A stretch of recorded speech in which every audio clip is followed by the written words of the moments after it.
Hello and welcome to Geektopia with me, Adam Carruthers, and my snazzy new background. So what is Geektopia? A space on the internet where I can talk all things geeky, comic books, TV shows, movies, figures, gadgets, and more.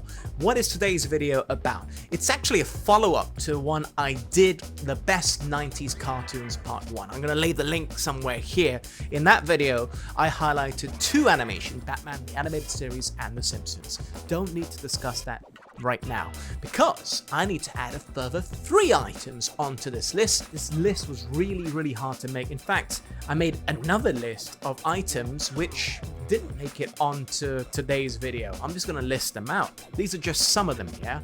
Dragon Ball. Now, the original one was from the 80s, but Dragon Ball Z started in 89 and ran throughout the 90s. Ultraman. There, of course, Ultraman as a brand started way before in the 60s.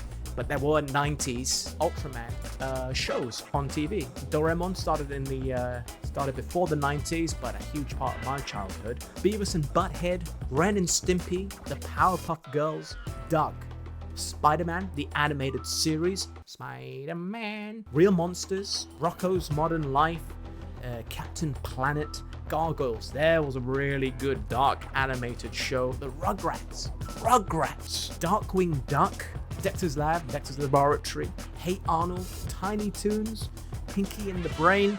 So I apologize if your favorite is not on the list. There's only so much space that we can create here. So without further ado, let's start.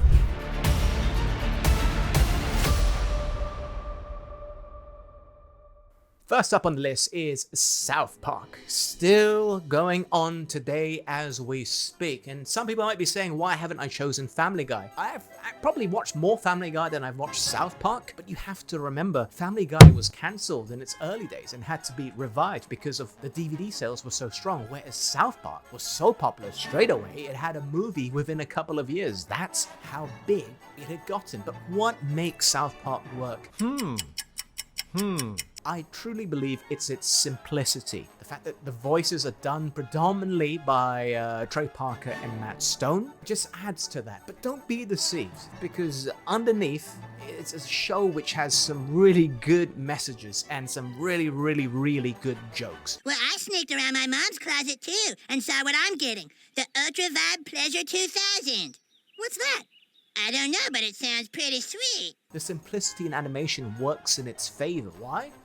Okay, well, Family Guy, I believe, takes about 8 to 9 months to animate an episode, which is a long time. If I was to write something now, a joke right now, it might not be relevant in 9 months' time. But South Park, since the year 2000, most episodes are written and produced a week before they air. A week, that is just unreal. Sometimes they will churn out an episode within 3 or 4 days of something major happening in the world and put that into the episode, or make the entire episode about it. When President Barack Obama was elected, when he won the election in 2008, South Park put out an episode less than 24 hours later. The proof was there because they even put in some of his winning speech into the episode. At this defining moment, change has come to America.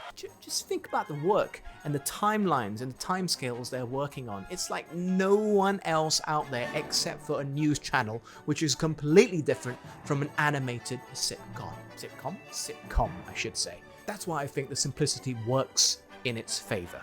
We know about all of the main characters. We know about all of the supporting cast members as well, and they've developed them to become icons in their own right, away from the brand of South Park. You instantly know about Cartman. You know the catchphrases like, Oh my God! You killed Kenny! You bastard! that was everywhere. Mr. Hanky, the Christmas poo as well. Who can forget that? I mean, this is a show that is not afraid to mock politics, social issues, or whatever is viral and trending around the entire globe.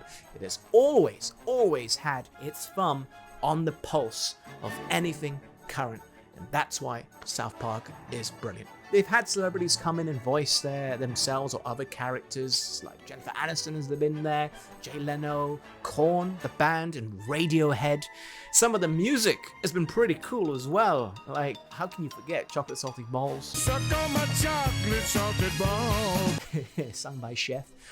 Shut Your Face. Shut your face, Uncle love that song. I still remember the tune so well here in my head. South Park, I take my hat off to you. What is its legacy? Like I mentioned, it's still going on strong today.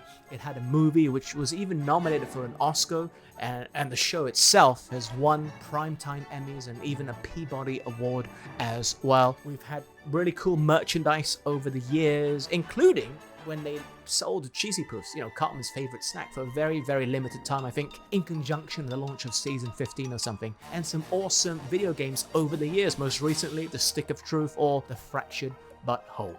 South Park, you definitely have done more than enough to deserve a spot on my list. Moving on.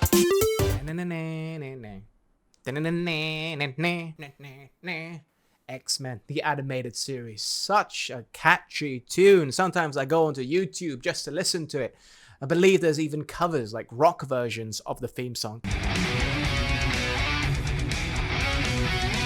Awesome. But yeah, I mean, it doesn't define the show. X-Men, the animated series, ran from 1992 to 1997. We got 76 glorious episodes. I remember sometimes I would miss episodes, and back in the day, I used to rent video cassette, and then that's how I would catch up on what's happening with X-Men, the animated series.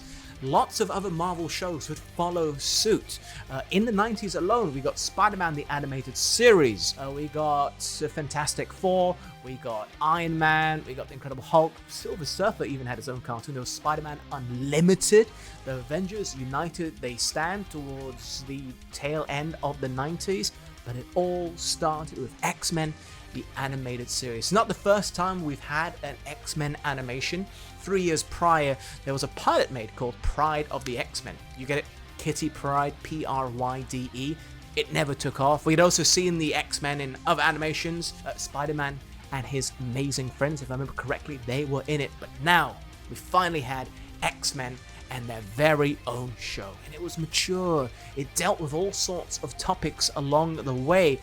I mean, the network was apparently apprehensive about it. They thought that kids like 10 and under wouldn't appreciate the love triangle between Cyclops, Jean Grey, and Wolverine. But we didn't care. The show was loved by kids and adults in general, because on top of being awesome and having the X-Men for the first time properly on screen, they actually took storylines from the comic, a lot of storylines from the comics, and put it into the show. This animated series was one of the very first serialized animations out there. Think back to all the 80s cartoons. You could go in and watch one episode, and yeah, occasionally there'll be a cliffhanger, but it's all resolved by the following episodes. Whereas X-Men story arcs last for a very long time. Now, this is mainly the case in the first 2 seasons. After that, it became a bit formulaic, and yeah, it wasn't as good. But the first 2 seasons really was serialized content, and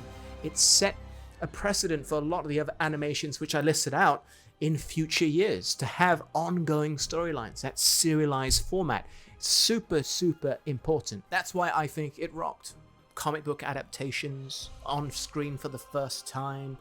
Just couldn't believe I was seeing it, to tell the truth. Along its run, it had its own comic book spin-off at the time called X-Men Adventures. First time the mutant cure idea was actually explored, well before X-Men The Last Stand movie, and when Joss Whedon had his run on the X-Men comics as well. This show was credited as being responsible for the start of the X-Men movies. Remember correctly, the first one came out in the year 2000. This show finished in 97. I'm not sure we would have had Hugh Jackman as Wolverine and Patrick Stewart and Ian McKellen and everybody else in those superhero movies if it wasn't for X-Men the animated series. Other parts of its legacy are another X-Men comics called X-Men 92. I think it started about 5-6 years ago. There was a fantastic behind the scenes kind of book which came out last year, and we saw the usage of the characters from the show in video games like the Capcom Versus series, where they even included a lot of the same voice actors. That's why X-Men the animated series also deserves a place on this list, because of the impact it would have on all the other animations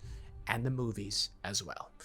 Moving on to the final entry. The next item on my list, I'm not sure if a lot of people will agree with it, but I'm going to try to justify why I'm including. It's the Animaniacs. Play the theme song a bit, please. We're animated, totally insane. tiny Animaniacs. Those are the facts. So good. So good. In fact, all the shows I've talked about today have had awesome intro songs. But Animaniacs, it ran for 99 episodes plus a movie from 1993 to 1998. And whose name is at the top of it? Steven Spielberg, one of history's greatest ever filmmakers. So you know it has some pedigree behind it. Now, why am I going to justify its place on the list? Because of its utterly wacky sense of humor. It would be a precursor to a whole bunch of other shows like Family Guy, or even live action like 30 Rock. It's just full of pop cultural references. There's creativity there, there's energy and social commentary as well. This is a show that could be enjoyed by adults, and there were some adult jokes, wink wink, also for the younger kids as well. It won 7 daytime Emmy Awards, and it got a primetime Emmy nomination along the way. Like I mentioned, when Spielberg's name is attached at the front, you know it's going to be pretty special. They would parody adult movies. I'm not talking blue movies, I'm talking adult movies like Apocalypse Now, Goodfellas, Raging Bull, One Flew Over the Cuckoo's Nest, even older movies like The Maltese Falcon, things only adults would understand. It would go way over the kids' heads. But I just thought it was brilliant, particularly now looking back on it as an adult, because maybe I didn't understand parts of it when I was younger or what they were mocking, but I do now. I certainly do now. Inspired by the Marx Brothers and the Looney Tune animations as well. That's why they look the way they look, because they're done in the style of 1930s cartoons. There was even a comic book along the way as well. The music, let's not forget the music. Brilliant. 35-piece orchestra and 6 composers. Music was a huge part of the show. I love my music. Pinky and the Brain, if you love that, where did it start? On this show. Pinky and the Brain was a spin-off, and its legacy continues today. There was a revival of the show, which aired last year in 2020. The second season is due in 2021, and I believe there's going to be a 3rd season next year as well, and who knows beyond that. They even brought back the original voice actors of the Animaniacs into their iconic roles. That's a word I've used a lot today, iconic, but I guess it's fitting because it's a list of the best 90s animations, right? Now, earlier on, I listed out some cartoons, animations, which didn't make it onto this list, but I gotta give a few more honorable mentions right now. Johnny Bravo. Futurama, which started very late in 1999, I think. Goof Troop. Aladdin had its own animation. They got the voice of Homer Simpson, Dan Castellaneta, to reprise the role of Genie. Freakazoid, that's also from Steven Spielberg, Howlin' Chicken. Beetlejuice had his own animation. Sonic the Hedgehog had a few animations. Tom and Jerry Kids, still remember the theme song. It's the Tom and Jerry Kids. Where in the World is Carmen Sandiego? Space Ghost, Coast to Coast. Donny Quest, and Reboot, which is I believe the first fully CGI TV show. I remember watching that thinking it looked so cool. It'll be dated by today's standards, but put yourself in the shoes of a kid in the 1990s. And that about wraps up the list for today. So leave a comment. Did you like it? Did you agree? What do you reckon should be on your top 5? Make sure you leave a comment. Make sure you check out part 1, where I talk about 2 other animations as well. In the meantime, like, share, and subscribe. More content coming your way here on Geektopia.